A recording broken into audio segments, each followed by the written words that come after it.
Welcome to Morningstar. I'm Holly Black. With me is Peter Spiller. He's manager of the Capital Gearing Trust. Hello. Hello, Holly. So do you want to tell us briefly what the trust does? It's essentially very suitable for people who have the same view and aspirations as I do.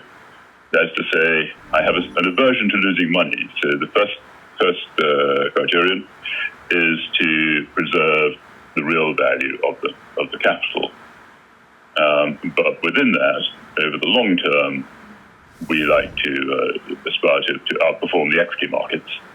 And so far, we've managed to be able to do that. So the share price is up over 200 times since I started running it in 1982. And we produced about 14% compound per year at that period. So yes, you have been running the trust since 1982, so we're in a bit of a pickle this year, but you've been through several recessions and periods of volatility before. How does this year compare? Well, it's obviously been quite different from most recessions we've had in the past. And actually, there's one disappointment for me, which is that normally, when you get very tough periods, you get very weak equity markets, and that offers tremendous opportunity. So in 1982, when I started, that came off a decade, in the 1970s, of very high inflation, very low growth, very difficult altogether. But what that meant was that by the end of the period, so when I started in 82, valuations were extremely attractive. But it's also extraordinarily interesting because, how do we get out of this thing?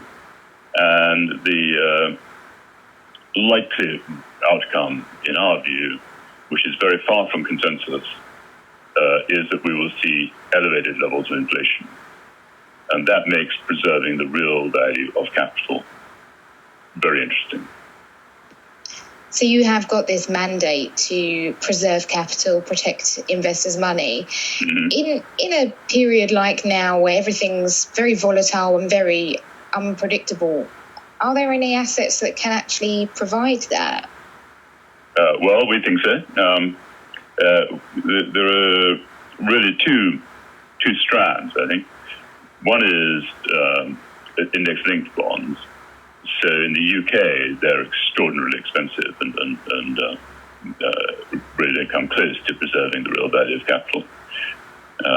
So if you buy at the long end of the UK market, in order to have £1 to spend in real terms in 2068, you probably have to spend about £3 now, assuming you have no taxes and no costs.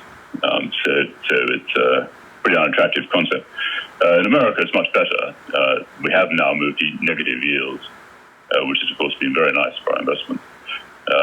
But they're still, at the long end, only negative 0.3 or so. And I think investors will find that very attractive, and the yields will get much lower over time, providing significant capital gain in real terms for our shareholders. The other strand is if you can find income flows, cash flows, that will rise with inflation and have good credit qualities, then those assets should be extremely attractive over this period. So nothing is particularly cheap by historic standards, but we still think there's some assets which can play a good role in preserving the real value of capital. Peter, thank you so much for your time. For Morningstar, I'm Holly Black.